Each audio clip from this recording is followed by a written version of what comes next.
Good morning विद्यार्थी मित्र। हवे प्रकरण 1 ए आपणुं पूरुं थई गयुं। तो हवे प्रकरण 1 ने रिलेटेड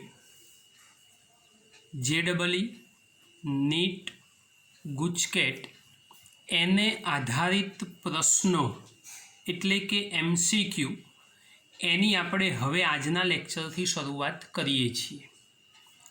विद्यार्थी मित्रों, बीजी एक अगत्यनी सूचना आपवानी छे के आजथी आपणा दरेके दरेक विषयनुं काम ए सब्जेक्ट प्रमाणे अलग अलग ग्रुपमां थशे, जेनी माटेनी सूचना ऑलरेडी आपणा ग्रुपमां मैं लखी दीधेली छे। एटले हवे फिजिक्स, केमिस्ट्री, मैथ्स, बायोलॉजी दरेक साहेबोना ग्रुप जुदा हशे अने ए प्रमाणे अलग अलग ग्रुपमां काम करवानुं रहेशे।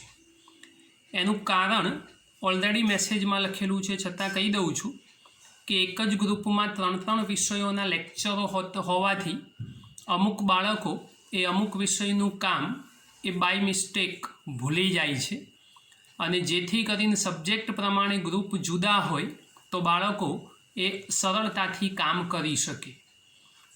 तो आजथी पर्टिक्युलर आपणुं फिजिक्सनुं ग्रुप जुदुं हशे, तो ए ज ग्रुपमां तमारुं फिजिक्स विषयनुं बधुं काम थशे, एटले तमारे एमां खास ध्यान आपवानुं छे। बीजा नंबरनी वात, फिजिक्सनी अंदर हवे आपणा ग्रुपमां दरेके दरेक विद्यार्थीओ ए मेसेज लखी शकशे एवी व्यवस्था करीए छीए। आनो आशय एवो छे कि दरेक बाळको जे मने हवे मारा पर्सनल इंडिविड्युअल वॉट्सएप पर होमवर्क मोकलता था अथवा कोई डाउटो मोकलता था, एना बदले ग्रुप में ज दरेक बाळकोए होमवर्क मोकलवानुं रहेशे, जेथी करी होमवर्क उपरांत कोईपण प्रकारना डाउट ए जनरल ग्रुप में जो आवे अने हूँ एनु सोल्यूशन करावुं तो एनो लाभ ए बाकीना दरेक बाळकोने मळी शके। तो आजथी हवे आपणे ध्यान राखवानुं छे के आपणुं होमवर्क ए आपणा फिजिक्सना ग्रुपमां ज मुकाववुं जोईए।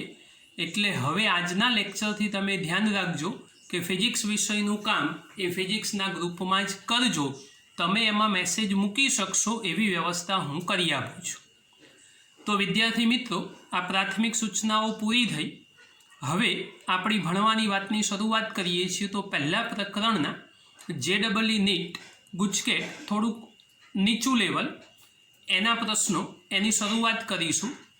हवे मित्रों, घणा बधा बाळको जोड़े मारे लगभग रोज 2 થી 3 विद्यार्थीओ जोड़े हूँ फोन पर बात करूँ छूँ कि भाई एमने ऑनलाइन लेक्चर केवा फावे छे, केवा नहीं, कई मुश्केली है कि नहीं। तो ये बाबतों में लगभग दरेक बाळकोना रिव्यू घणा सारा छे, छतां पण अमुक सळमाण प्रकृतिना बाळको कोई प्रकारना प्रश्नों पूछी सकता नहीं। तो एवा बाळकोने खास सूचना कि कोईपण प्रकारना डाउट डिफिकल्टी होय तो मेहरबानी करी अने जे ते विषयना साहेबने पर्सनली फोन करी एमना डाउट पूछी शके। हवे आपणे फिजिक्सनी शरूआत करीए पहला प्रकरणथी। JEE नीट लेवलनुं काम थशे। एक अठवाडिया सुधी आपणे आ काम चालू राखीशुं कि जेथी करी तमारी MCQ पर फर्स्ट क्लास पकड़ आवी जाए। हवे मित्रों, सौथी पहला ध्यान राखजो कि आ प्रकारना प्रश्नों सोल्यूशन करवुं होय तो 2-3 बाबतों जे सूचना स्वरूपे तमारे ध्यान राखवी पड़शे। ऑलरेडी मैं लखीने आपेली छे, तो ये सूचनाओं तमारे समझी लेवानी छे। सौथी पहला नंबरनी अंदर JEE नीटना प्रश्नों जो गणवा होय तो सौ प्रथम आखा प्रकरणनी थियरी पोर्शन ए संपूर्ण तैयार होवो जोईए अने ए लगभग तमारे तैयार हशे, केम के रोजनुं काम तमे रोज कर्युं छे एटले लगभग चेप्टर तैयार थई गयुं हशे। बीजा मुद्दामां स्वाध्याय अने उदाहरणना दाखला ए तैयार करवा खास जरूरी छे। ए तैयार करशो एटले मोटा भागना थियरीना कॉन्सेप्ट अने सूत्रों तमारा मगजमां सेट थई गया हशे। अने छेल्ला नंबरनी वात, समग्र प्रकरणनी थियरीमां आवता सूत्रों ए कोईपण संजोगोमां आवडवा जोईए। आपणा विद्युतभारना क्वोंटमीकरणथी शरूआत करो तो Q बराबर एनी કુલમ્બનો નિયમ હોય તો K(Q1Q2)/r². આવા જે પણ પ્રકારના સૂત્રો હોય એ સૂત્રો લગભગ આપણને કંઠસ્થ હોવા જોઈએ. તો મિત્રો આ 2-3 મુદ્દાઓ જો સારી રીતે સમજેલા હશો તો હું નથી માનતો કે પ્રશ્નો સોલ્વ કરવામાં કોઈ પ્રકારની મુશ્કેલી પડે. તો આજના લેક્ચરમાં આવી જુદી જુદી પ્રકારની વેરાયટીવાળા સહેલા અઘરા એવા મિક્સ પ્રશ્નોની શરૂઆત કરીએ છીએ. આપણા મટીરિયલની અંદર હું પ્રશ્નની રકમ લખીને આપું છું, એની નીચે એના ઓપ્શન પણ મૂકીશું. સૌથી પહેલાં પ્રશ્ન સમજવાનું રાખીશું, સમજ્યા પછી એને કેવી રીતે સોલ્વ કરાય એ બાબતમાં વિચારીશું, પછી એ પ્રશ્ન ગણીને આપણે સોલ્વ કરીશું. તો હવે પહેલા પ્રશ્નથી આપણે શરૂઆત કરીએ છીએ. મિત્રો પહેલો પ્રશ્ન તમારી નજર સામે છે. કેબીસી નથી રમતા હો, યાદ રાખજો. સૌથી પહેલાં MCQ સોલ્વ કરવા હોય તો પહેલા નંબરનું કામ રકમ બિલકુલ ધ્યાનથી વાંચવી, શું આપેલું છે સમજવાનો પ્રયત્ન કરવો અને પછી એને ગણવાનું. કોઈ દિવસ એક શબ્દ જોઈને દાખલો ગણવાનો પ્રયત્ન નહીં કરવાનો. રકમ વાંચું છું, ધ્યાનથી સમજજો. બે બિંદુવત વિદ્યુત ભારોને એકબીજાથી અમુક અંતરે ગોઠવતા તેમની વચ્ચે લાગતું વિદ્યુત બળ ફાઈ છે. એફની જગ્યાએ ફાઈ છે. પહેલું વાક્ય વાંચ્યું. હવે આ વિદ્યુત ભારોના મૂલ્યો બમણા કરી, વિદ્યુત ભાર જે છે એને ડબલ કરી દેવાના છે, તેમની વચ્ચેનું અંતર અડધું કરી દેવાનું છે. તો તેમની વચ્ચે લાગતું બળ શોધો. ઓપ્શન તૈયાર છે. એમાં 5, બીમાં 4 5, સીમાં 8 5 અને ડીમાં 16 5. તો પ્રશ્ન વાંચ્યો એના પછી એને આપણે ગણવાનો પ્રયત્ન કરીએ. તો સૌથી પહેલા નંબરનું કામ વિદ્યુત ભાર ખબર નથી તો ધારી લઈએ.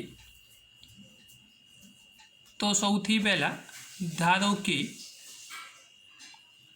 વિદ્યુત ભારો Q1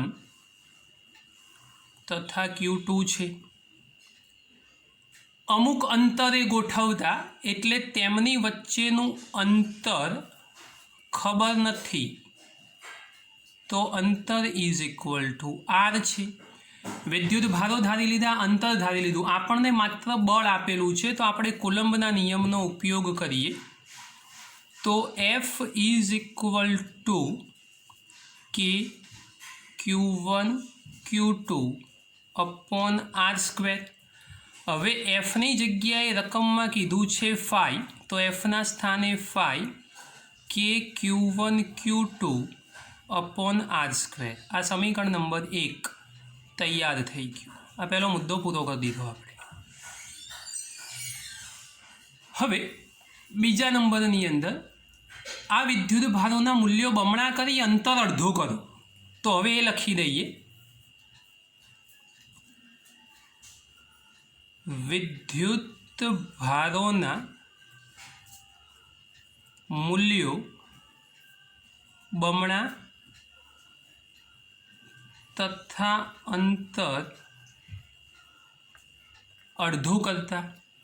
મૂલ્યો બમણા અને અંતર અડધું કરી દઈએ તો શું પરિસ્થિતિ ડેવલપ થશે? આપણે નવું બળ લઈ લઈએ, F' K. ચલો, પ્રારંભિક વિદ્યુત ભાર Q1 ધારેલો છે, બમણું મૂલ્ય કરો એટલે 2Q1 થશે. બીજો Q2 ધારેલો છે, એને બમણું કરો એટલે 2Q2 થશે. અને અંતર R છે એનું અડધું કરો એટલે R/2 એનો વર્ગ થશે. રકમ વાંચી એક એક લાઈન સમજ્યા અને પછી એ પ્રમાણે કામ કર્યું. ચલો, આનું સાદુરૂપ કરવાનો પ્રયત્ન કરીએ તો 2 × 2 એટલે 4 K(Q1Q2) એના છેદમાં R²/4, છેદનો છેદ ઉપર લઈ જાઓ તો 4 × 4 એટલે 16 K(Q1Q2)/r². હવે સમીકરણ 1માં જુઓ તો K(Q1Q2)/r² બરાબર 5 છે. તો આપણો ફાઇનલ જવાબ તૈયાર થશે 16 5. તો આપણા 4 ઓપ્શનમાંથી આપણો સાચો જવાબ થશે ડી 16 5. તો મિત્રો પ્રશ્નો કોઈ જગ્યાએ કશું અઘરા છે જ નહીં, એને ધ્યાનથી ખાલી સમજવાના છે. જો સમજીને કામ કરીશું તો કોઈ જગ્યાએ તકલીફ પડશે નહીં. બીજો પ્રશ્ન, બે બિંદુવત વિદ્યુત ભારો 4Q અને -Q વચ્ચેનું અંતર r છે. આ બંને વિદ્યુત ભારોની બરાબર વચ્ચે એક્ઝેક્ટ સેન્ટર પોઈન્ટમાં એટલે મધ્યબિંદુ કહેવાય ત્રીજો વિદ્યુત ભાર સ્મોલ ક્યુ મૂકો તો જો માઇનસ ક્યુ ઉપર લાગતું પરિણામી બળ શૂન્ય હોય તો ક્યુ એ કેટલો હોવો જોઈએ? માઇનસ ક્યુ પ્લસ ક્યુ -4q 4q. તો બે બિંદુવત વિદ્યુત ભારો 4q અને -q છે. આકૃતિ દોરીએ થોડીક વધારે સમજ પડશે. કોઈ પણ આ પ્રકારના પ્રશ્નો હોય તો સૌથી પહેલાં ડિઝાઇન ડેવલપ કરવાનો પ્રયત્ન કરવાનો, થોડી વિશેષ સમજ પડે. આ 4q, આ -q અને બંને વચ્ચેનું અંતર એ r છે. આ બંને વિદ્યુત ભારોની બરાબર વચ્ચે ત્રીજો વિદ્યુત ભાર મૂકો. એક્ઝેક્ટ સેન્ટર પોઈન્ટમાં ત્રીજો વિદ્યુત ભાર મૂકીએ કેપિટલ ક્યુ. એક્ઝેક્ટ વચ્ચોવચ્ચ ત્રીજો વિદ્યુત ભાર મૂકીએ છીએ. હવે આવું કરતાં આ બંને વચ્ચેના અંતરો r/2 જેટલા થઈ જશે. આ બંને સાઈડના અંતરો, કેમ કે બરાબર વચ્ચે એવો શબ્દ પ્રયોગ કરેલો છે. જો સ્મોલ ક્યુ એટલે માઇનસ સ્મોલ ક્યુ ઉપર એટલે આની ઉપર પરિણામી બળ શૂન્ય હોય તો આ ક્યુ કેટલો હોવો જોઈએ? હવે આની ઉપર પરિણામી બળ શૂન્ય હોય તો આ વિદ્યુત ભાર પર આ બંને વિદ્યુત ભારોના કારણે બળ લાગતું હોવું જોઈએ. એટલે કે માઇનસ ક્યુ ઉપર જો બંનેના કારણે બળ લાગતું હોય ને જો આપણે જોવું હોય ને પરિણામી શૂન્ય લખવું હોય તો F = F1 + F2. પરિણામી બળ શૂન્ય હોવું જોઈએ એટલે F = 0. F1ની જગ્યાએ 4qના કારણે -q ઉપર લાગતું બળ, તો સૌથી પહેલાં K, Q1ની જગ્યાએ 4q, Q2ની જગ્યાએ -q અને 4q થી q સુધીનું અંતર તો એ થશે r² પ્લસ F2 એટલે કે બીજા નંબરનો વિદ્યુત ભાર કેપિટલ ક્યુ એનું પણ -q ઉપર એટલે બીજો વિદ્યુત ભાર -q અને સમજો કેપિટલ ક્યુથી -q એટલે એ થઈ જશે r/2 એનો હોલ સ્ક્વેર. હવે મિત્રો સાદું રૂપ તો તમારે જાતે જ આપવું પડશે. આ ગણતરીમાં સૂત્રમાં કિંમત મૂકી દીધી. સાદું રૂપ તમે કરશો તો ક્યુને કરતા બનાવજો. સમજો, કહી દઉં છું. આ માઇનસ નિશાનીવાળું પદ છે ને બરાબરની આ બાજુ લાવો. r²/4 એટલે છેદનો છેદ ઉપર લઈ જાઓ. સરખી કિંમતો બે બાજુ ઉડતી હોય એ ઉડાડો અને કેપિટલ ક્યુને જો કરતા બનાવો તો કેપિટલ ક્યુ = -q થવું જોઈએ.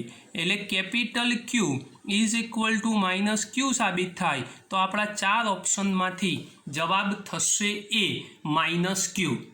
મિત્રો, આ પ્રકારના પ્રશ્નોમાં આકૃતિ દોરો, પ્રશ્નને સમજો, સમજીને સૂત્ર યાદ કરો, કિંમત મૂકો, સાદું રૂપ આપો, જવાબ તૈયાર થઈ જશે. પ્રશ્ન જોઈને કોઈ દિવસ ગભરાવાની જરૂર નથી. ધ્યાન રાખજો. વિદ્યાર્થી મિત્રો, એક બહુ જ અગત્યનો પ્રશ્ન છે, ખાસ ધ્યાનથી સમજજો. સ્મોલ a ત્રિજ્યાના વર્તુળના પરિઘ પર રેખીય વિદ્યુત ભાર ઘનતા λ = λ0 cos θ છે, તો તેના પરનો કુલ વિદ્યુત ભાર શોધો. ઓપ્શનમાં 0, અનંત, πa λ0 અને 2πa. તો મિત્રો, એ ત્રિજ્યાના વર્તુળના પરિઘની વાત છે. તો સૌથી પહેલાં એ ત્રિજ્યાવાળું નાનકડું વર્તુળ દોરી દઈએ. પેનનો કલર બદલ્યો છે, ગણતરી થોડી સરળતાથી દેખાય એટલે તમને આઈડિયા આવે. હવે એ ત્રિજ્યાવાળી આ વર્તુળ એની રેખીય વિદ્યુત ભાર ઘનતા એટલે લેમડાવાળી વાત છે, સમજજો ધ્યાનથી. હવે આટલા મોટા વર્તુળ માટે વિદ્યુત ભાર સરળતાથી ના શોધી શકાય, તો આપણે એનો અતિ સૂક્ષ્મ ખંડ લઈ લેવો પડે. તો ધારો કે આવો કોઈક અતિ સૂક્ષ્મ નાનકડો ખંડ વિચારી લઈએ. કે જે ખંડ એટલે આ ચાપ અને ચાપ is equal two A D theta કેમ તૈયાર થાય? તો ખબર છે કે ભાઈ રેડિયનમાં ખૂણાની વ્યાખ્યા પરથી ખૂણો બરાબર ચાપ ભાગ્યા ત્રિજ્યા. હવે આ જે તૈયાર થયો ખૂણો સૂક્ષ્મ છે એટલે ડી થીટા લઈ લઈએ. તો ખૂણાની જગ્યાએ ડી થીટા લખી દો. ચાપ આપણે શોધવો છે ને ત્રિજ્યાની જગ્યાએ એ, તો ચાપ બરાબર એ ડી થીટા. આ કેવી રીતે ચાપ તૈયાર થયો એ શોધીને બતાવી દીધો કે ચાપ આ રીતે તૈયાર થઈ શકે. હવે રેખીય વિદ્યુતભાર ઘનતા છે એટલે અતિ સૂક્ષ્મ ખંડ માટે જો રેખીય વિદ્યુતભાર ઘનતા શોધવી હોય તો આપણું સીધું સાદું સૂત્ર lambda is equal two Q upon L. L એટલે ચાપ થશે, તો ક્યુ બરાબર લેમડા ઇન્ટુ એલ. હવે અતિ સૂક્ષ્મ ખંડ માટેની વાત થાય તો ક્યુની જગ્યાએ જો ડીક્યુ લખીએ તો લેમડા તમારો સલામત રહેશે અને એ એટલે ચાપની લંબાઈ આપણે એ ડી થીટા શોધેલી છે એ મૂકી દીધી. હવે મિત્રો રકમના શબ્દોમાં ખાસ ધ્યાન રાખજો.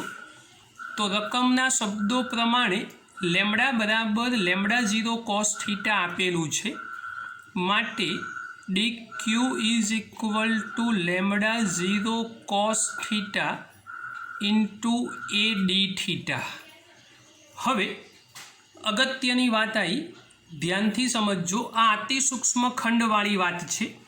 આપણે સમગ્ર ગોળાકાર કવચ ઉપર જો કામ કરવું હોય તો બંને બાજુ સંકલન કરવું પડશે. માટે integration of D Q is equal two integration of lambda 0 એ પહેલાં લખું છું, પછી કોસ થીટા ડી થીટા. સંકલનની સીમાઓ થઈ જશે 0 થી 2π. કેમ? તો આખા વર્તુળાકાર કવચ ઉપર વાત કરીએ છીએ એટલે 0 થી 2π સંકલનની સીમાઓ થશે. ડીક્યુનું સંકલન ક્યુ થઈ જાય, લેમડા 0 એ અચળ લઈ લો. કોસ થીટાનું સંકલન થશે સાઇન થીટા, અને સાઇન થીટામાં સંકલનની સીમાઓ મૂકી દઈશું 0 અને 2π. કિંમત મૂકી દઈએ લેમડા 0 ઇન્ટુ એ. એકવાર ઉપરની કિંમત તો સાઇન 2π, એકવાર નીચેની કિંમત તો sine 0. Lambda 0 into a sine 2π is equal to 0 થશે. સાઇન 0 ઓલરેડી 0, એટલા માટે વિદ્યુત ભાર એનો જવાબ થશે 0. તો આપણો પહેલા નંબરનો ઓપ્શન આવશે કે આવા ગોળાકાર કવચ પર એ વિદ્યુત ભાર, એ કુલ વિદ્યુત ભાર કેવો થઈ જશે? 0. ખૂબ અગત્યનો પ્રશ્ન છે, ધ્યાનથી સમજજો. આ પ્રકારના પ્રશ્નો એ JEE નીટમાં પૂછાય તો બહુ જ ધ્યાનથી પ્રશ્ન વાંચી અને ગણતરી કરો તો આરામથી જવાબ મળી જશે. મિત્રો રકમની સાઇઝ જોઈને ગભરાવાની જરૂર નથી. એકદમ સહેલો પ્રશ્ન છે. વાંચતા જઈશું, કામ કરતા જઈશું, સમજતા જજો. ધાતુના બે સમાન ગોળાઓ એ અને બી પર સમાન વિદ્યુત ભાર ક્યુ છે. આ બે ગોળાઓને એકબીજાથી r જેટલા અંતરે રાખતા તેમની વચ્ચે લાગતું બળ F છે. પહેલો પ્રશ્ન ઓલરેડી આવો સોલ્વ કર્યો, ખાલી સમજો. ધાતુના બે સમાન ગોળાઓ, તો આ બે સરખા ગોળાઓ, એક એ ગોળો અને આ બીજા નંબરનો બી ગોળો, બંને સરખા. બંને વચ્ચેનું અંતર r જેટલું અને બળ F લાગે છે. તો F બળ લાગતું હોય તો F ઇઝ ઇક્વલ ટુ કે Q square upon R square. એટલે કે એ ગોળા ઉપર પણ ક્યુ જેટલો વિદ્યુત ભાર, બી ગોળા ઉપર પણ ક્યુ જેટલો જ વિદ્યુત ભાર. કારણ ધાતુના બે સમાન ગોળાઓ ઉપર સમાન વિદ્યુત ભાર ક્યુ છે એટલે બંને ઉપર આપણે સરખો વિદ્યુત ભાર કરી દીધો અને સરખા વિદ્યુત ભારના કારણે લાગતું બળ F તો એ કહી દીધું. હવે સમજો ધ્યાનથી. હવે આ ગોળાઓ જેવા જ ત્રીજા વિદ્યુતભાર રહિત ગોળા સીનો એ સાથે સ્પર્શ કરાવો, એના જેવો જ ત્રીજો ગોળો સી. હવે સમજો તો હવે બીજા મુદ્દામાં હવે આ એ ગોળો છે એના જેવો જ એક ગોળો બીજો છે સી, એટલે એનો સ્પર્શ આપણે સી જોડે કરાવી દીધો. સ્પર્શ કરાવીને છૂટો પાડો. ચલો સ્પર્શ તો થઈ ગયો. હવે સ્પર્શ કરાવ્યા બાદ બંનેને છૂટા પાડી દઈએ. તો ચલો છૂટા પાડો. હવે છૂટા પાડો તો એક ગોળા ઉપર ક્યુ વિદ્યુતભાર હતો, બીજા ઉપર કશું નહોતું. તો એવા સંજોગોની અંદર બંને ગોળા પર ચાર્જિંગ જે શીખ્યા હતા એ જ પ્રમાણે આ એ અને સી બંને ગોળા પર Q/2 જેટલો સમાન વિદ્યુતભાર વહેંચાશે. આ બીજા વાક્યનું સોલ્યુશન કર્યું. ત્યારબાદ સીને બી સાથે સ્પર્શ કરાવી છૂટો પાડો. તો હવે નવી વાત આવી, સીને બી સાથે સ્પર્શ કરાવીને છૂટો પાડીએ છીએ. સમજવાનું છે ધ્યાનથી. આ ગોળાઓ જેવા જ ત્રીજા વિદ્યુતભારિત ગોળા સીનો એ સાથે સ્પર્શ કરાવી ત્યારબાદ સીને બી સાથે સ્પર્શ કરાવી છૂટો પાડો. તો આ સી ગોળો તૈયાર થઈ ગયો, આ બી ગોળો તૈયાર થઈ ગયો. આ બંનેને સ્પર્શ કરાવી દીધા. સ્પર્શ કરાવ્યા પછી બંનેને છૂટા પાડી દઈએ. ચલો સ્પર્શ કરાયા પછી છૂટા પાડીએ. તો હવે ધ્યાનથી સમજો બંને ઉપર શું થશે. તો સી ગોળા ઉપર વિદ્યુતભાર કેટલો છે આપણો? તો Q/2 જેટલો. બી ઉપર કેટલો વિદ્યુતભાર હતો? તો Q જેટલો. બંને ગોળાઓ ઉપર વિદ્યુતભાર સમાન રીતે વહેંચાવો જોઈએ. તો બંને ઉપર સમાન રીતે વહેંચાય તો આ સી ગોળો થયો, આ બી ગોળો થયો. હવે સરખો વહેંચવો હોય તો ગણતરી કરી આપું છું. Q/2 + Q એટલે કે Q/2 + Q/2. આ બગડો ઉપર જશે એટલે 2Q + Q એટલે 3Q અને નીચે 2 દુ 4 થઈ જશે એટલે થશે 3Q/4. એટલે આ બંને ગોળા પરના વિદ્યુતભારો 3Q/4 અને 3Q/4 થશે. સમજો ધ્યાનથી. ગોળા એક ત્રીજા વિદ્યુતભારિત ગોળા સીનો એ સાથે સ્પર્શ કરાવી છૂટો પાડતા, ત્યારબાદ સીને બી સાથે સ્પર્શ કરાવી છૂટો પાડ્યો. પહેલાં એનો સી સાથે સ્પર્શ કરાવી છૂટો પાડ્યો, પછી સીને બી સાથે સ્પર્શ કરાવી છૂટો પાડ્યો. તો હવે એ અને બી વચ્ચે લાગતું બળ, તો એ ગોળો આપણી પાસે આ રહ્યો, બી ગોળો આપણી પાસે આ રહ્યો. એ બંને ઉપર લાગતું બળ શોધવાનું છે. તો હવે આ બંને ઉપર લાગતું બળ કુલમ્બના નિયમ પ્રમાણે F = K. Q1 એટલે એ ગોળા પરનો વિદ્યુતભાર, તો Q/2 થશે. Q2 એટલે બી ગોળા પરનો વિદ્યુતભાર, તો થશે 3Q/4. અને અંતર, તો એ અને બી છૂટો પાડી અંતરમાં કોઈ જ ફેરફાર કરતા નથી એટલે અંતર એ જ છે, રકમમાં કીધું પણ નથી. તો થઈ જશે R². કમ્પ્લીટ સાદું રૂપ કરો. 4 દુ 8 થઈ જશે તો 3KQ²/8R². તો પ્રારંભિક સ્ટેજમાં KQ²/R² બરાબર F એ સમીકરણ નંબર 1માં લખેલું છે. તો 3/8 અને F તૈયાર થઈ ગયું કારણમાં સમીકરણ નંબર 1. તો આપણો ફાઇનલ આન્સર તૈયાર થયો સી 3/8F અથવા 3F/8. તો મિત્રો આવા પ્રશ્નો બહુ જ સહેલા હોય છે. ખાલી રકમ વાંચીને સમજો તો તમારું કામ થઈ જાય. રકમની સાઇઝ જોઈ કોઈ દિવસ ગભરાવાનો પ્રયત્ન કરવાનો નથી. હવે એક નાનકડો પ્રશ્ન જે તમને આવડે છે, પરમિટિવિટી અથવા શૂન્યાવકાશમાં પરમિટિવિટી ε0નું પારિમાણિક સૂત્ર. સાહેબ આવા પ્રશ્નો તો આવડી જાય, પણ આ પ્રશ્ન લેવા પાછળનું કારણ એક કે જ્યારે ત્યારે બી પારિમાણિક સૂત્ર પૂછાય ને તો આપણે M, L, T અને એના પદમાં લઈએ છીએ. અહીંયા ધ્યાનથી જુઓ, મેં જે ઓપ્શનો આપ્યા છે એ વિદ્યુતભાર Qના પદમાં લખેલા છે, એટલે તમારે Qના પદમાં કામ કરવાનું છે. તો તમે સૂત્ર કયું વાપરશો? F = 1/4πε0 Q²/R². આનો ઉપયોગ કરી અને ε0નું પારિમાણિક સૂત્ર શોધવાનું. હવે પારિમાણિક સૂત્ર શોધતા તમને આવડવું જોઈએ, જવાબ આપણને ખબર હોવી જોઈએ. આનો જવાબ એ સી વિકલ્પ આવશે. તમે શોધશો જાતે એટલે ખબર પડી જશે. આ એટલા માટે પૂછેલું છે કે આમાં વિદ્યુત ભારનો ઉપયોગ કરી કામ કર્યું છે. વિદ્યાર્થી મિત્રો, એક બીજો સારો પ્રશ્ન. HCl અણુની વિદ્યુત ડાયપોલ મોમેન્ટ શોર્ટમાં લખેલું છે, સમજ પડવી જોઈએ. 3.4 × 10⁻³ કુલમ્બ ઇન્ટુ મીટર છે.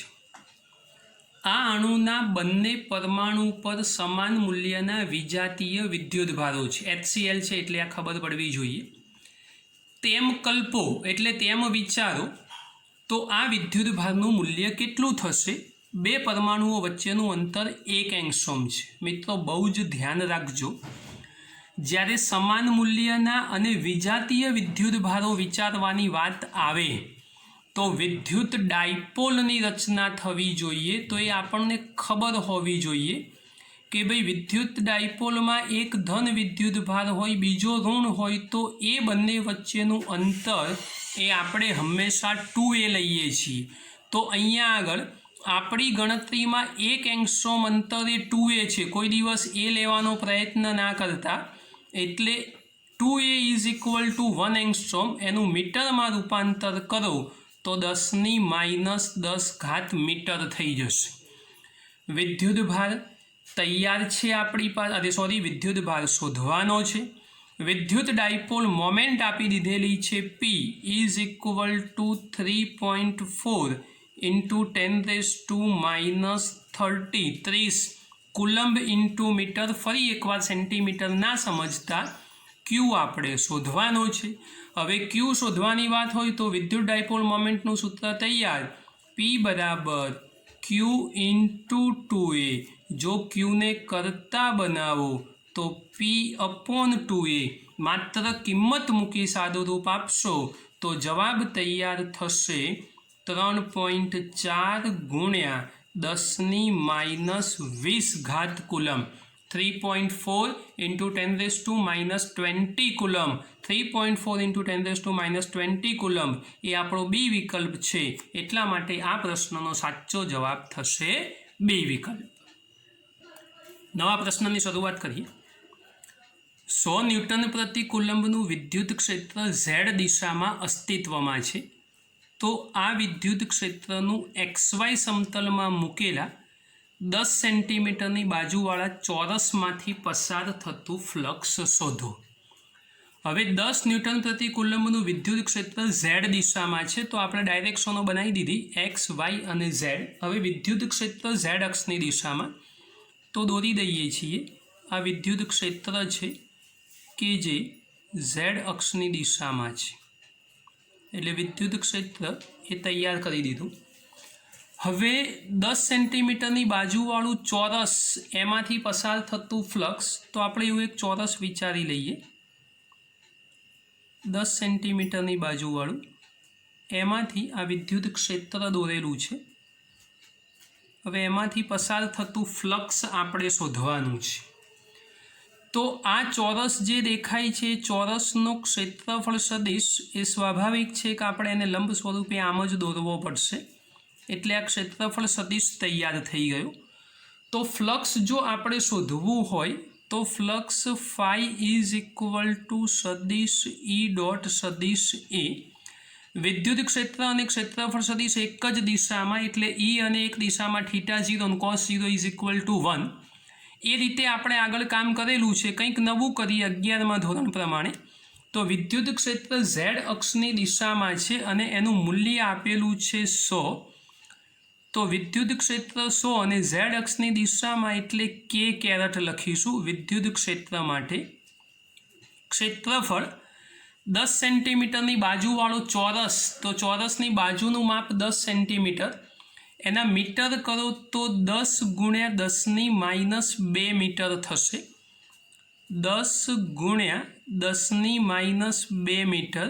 અને લંબાઈ છે એટલે વર્ગ તો કરવો જ પડશે, કેમ કે ક્ષેત્રફળ છે એટલે લંબાઈનો વર્ગ. આ તો ખાલી લંબાઈ કરી આપણે. અને આપણો ક્ષેત્રફળ સદિશ પણ જુઓ લંબ સ્વરૂપે એટલે ઝેડ અક્ષની દિશામાં, તો અહીંયા પણ k કેરેટ લખીશું. તો આ થશે 100 ગુણ્યા 10⁻⁴ બીજા કૌંસમાં k ડોટ k. આગળ શીખવાડ્યું હતું બે સરખા હોય અને વચ્ચે ટપકું હોય તો જવાબ 1 લખાય. i dot i, j dot j અને k dot k is equal two 1 થાય. આનું સાદુરૂપ કરશો એટલે જવાબ આવશે 1. આ 10, આ 100 એટલે 10⁴ -4 એટલે 1 થઈ જશે. k dot k is equal two 1 એટલે જવાબ થઈ જશે 1 ન્યૂટન ઇન્ટુ મીટર સ્ક્વેર પ્રતિ કુલમ. કહી દીધું છે લેક્ચરમાં, છતાં ભૂલી ગયા હોય તો લખીને કહી દઉં, k dot k is equal two 1 થશે. આ અગત્યની વાત છે, ધ્યાન રાખજો. હવે એક બીજો નાનકડો પ્રશ્ન, પ્રશ્ન નંબર 8. તો ઉપર એ વિકલ્પ જવાબ તૈયાર થયો, આ યાદ રાખવાનું. હવે 8મા નંબરના પ્રશ્નની વાત કરીએ. એક સુવાહક ગોળીય કવચની ત્રિજ્યા 10 મિલીમીટર છે. તેના પર 100 માઇક્રોકુલમ્બનો વિદ્યુતભાર મૂકેલો છે. આ કવચના કેન્દ્ર પર 10 માઇક્રોકુલમ્બ જેટલો વિદ્યુતભાર મૂકતા તેના પર લાગતું વિદ્યુત બળ શોધો. હવે ધ્યાનથી સમજજો. વિદ્યુતભારિત ગોળાકાર કવચ છે. આપણે શીખવાડેલું હતું કે ગોળાકાર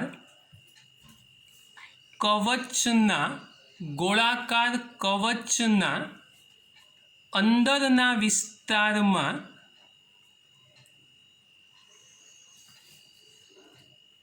વિદ્યુત ક્ષેત્ર શૂન્ય હોય. હવે જો વિદ્યુત ક્ષેત્ર શૂન્ય થાય અને બળ શોધવું હોય તો F બરાબર Q ઇન્ટુ E. ભલે વિદ્યુત ભાર રહ્યો પણ વિદ્યુત ક્ષેત્ર શૂન્ય હોવાથી એની પર લાગતા બળનું મૂલ્ય એ કેવું થઈ જવું જોઈએ? તો શૂન્ય. તો યાદ રાખજો, ગોળાકાર કવચ, પોલો ગોળો, બંધ ગાળો આવી કોઈ પણ પ્રકારની વાતો દેખાય તો લગભગ 99% કેસમાં જવાબ શૂન્ય જ આવતો હશે. કદાચ કોઈક જગ્યાએ જવાબમાં ક્યાંક ફેરફાર હોય, બાકી લગભગ જવાબ શૂન્ય હશે. આ યાદ રાખવાનું છે. હવે 9મો પ્રશ્ન આગળ. કોઈ એક ગોળાના કેન્દ્ર પર વિદ્યુત ડાયપોલ મૂકવામાં આવે તો ગોળાના પૃષ્ઠ સાથે સંકળાયેલું વિદ્યુત ફ્લક્સ. મિત્રો ધ્યાનથી જોજો. આ ગોળો છે અને આ ગોળાનું કેન્દ્ર છે. હવે કેન્દ્ર પર વિદ્યુત ડાયપોલ મૂકવાની છે. જુઓ આ પ્રમાણે વિદ્યુત ડાયપોલ એટલે આ પ્રમાણે પેન મૂકીને સમજી લો કે આ વિદ્યુત ડાયપોલ છે. હવે કેન્દ્ર ઉપર જ વિદ્યુત ડાયપોલ જો મૂકો તો વિદ્યુત ડાયપોલ પરનો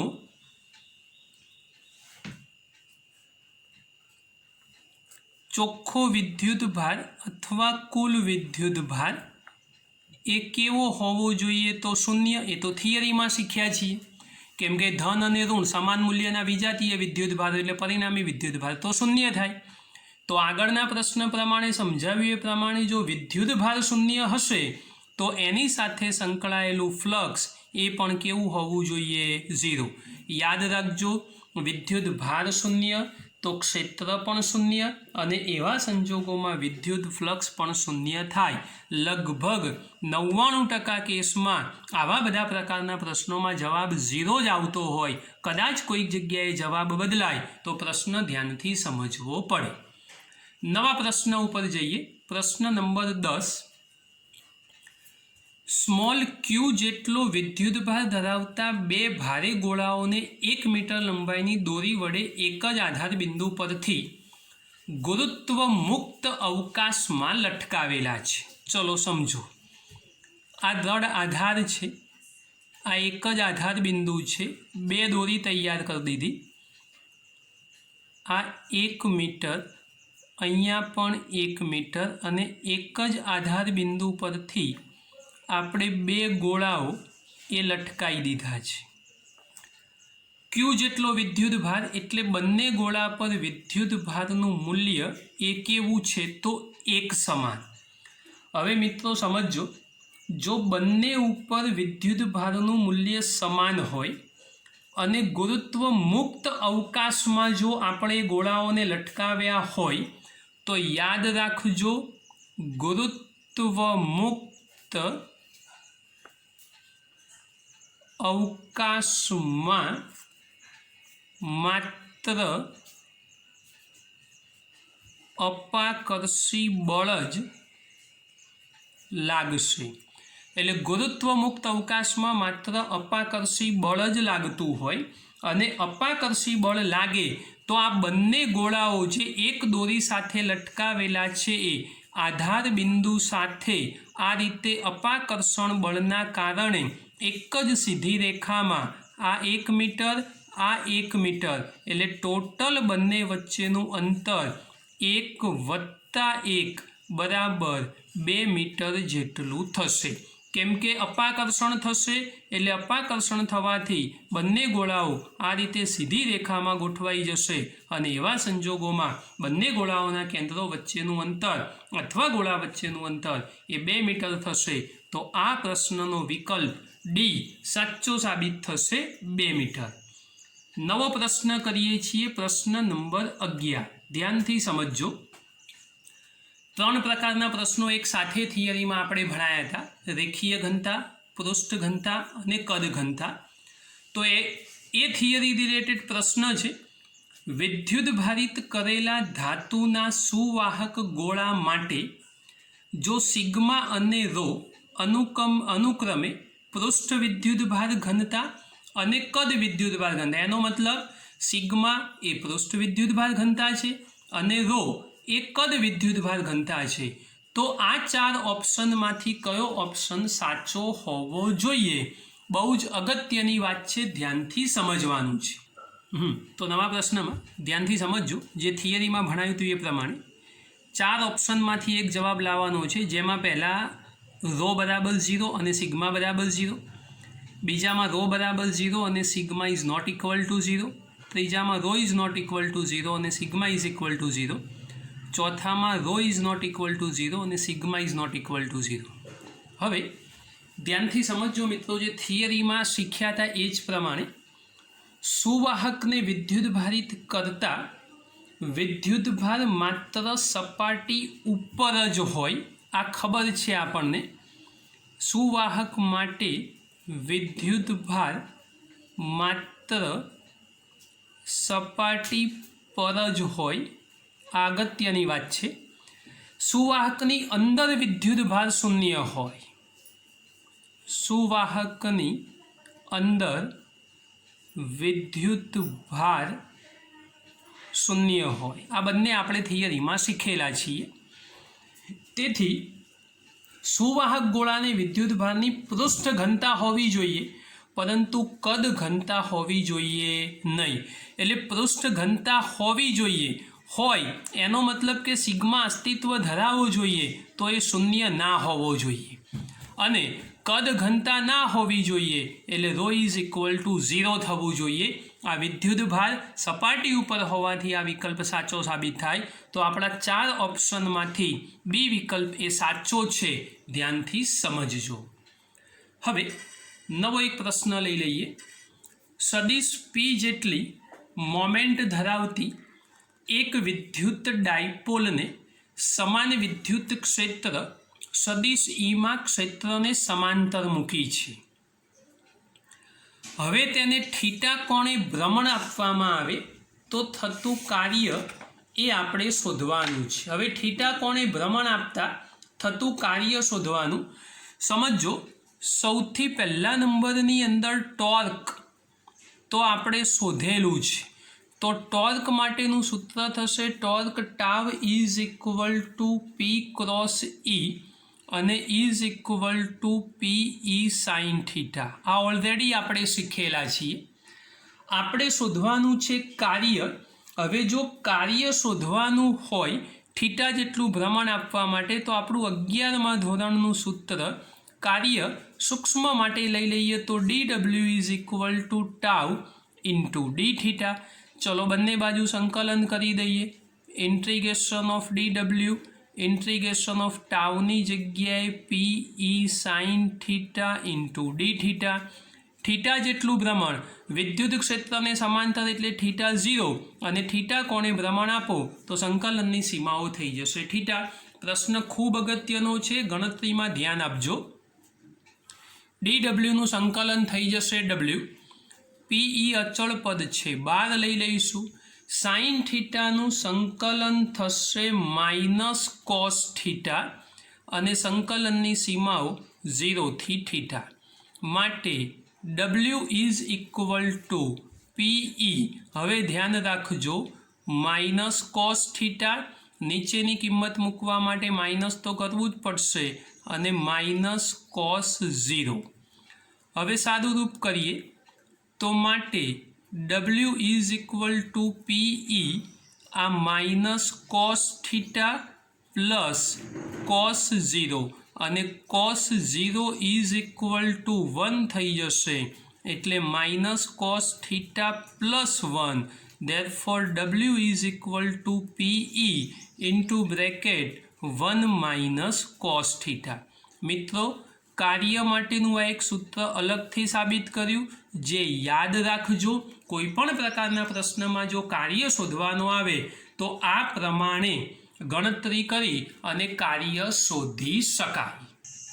તો મિત્રો, આજના લેક્ચરમાં જુદી જુદી રીતના આટલા પ્રશ્નો રાખીએ છીએ.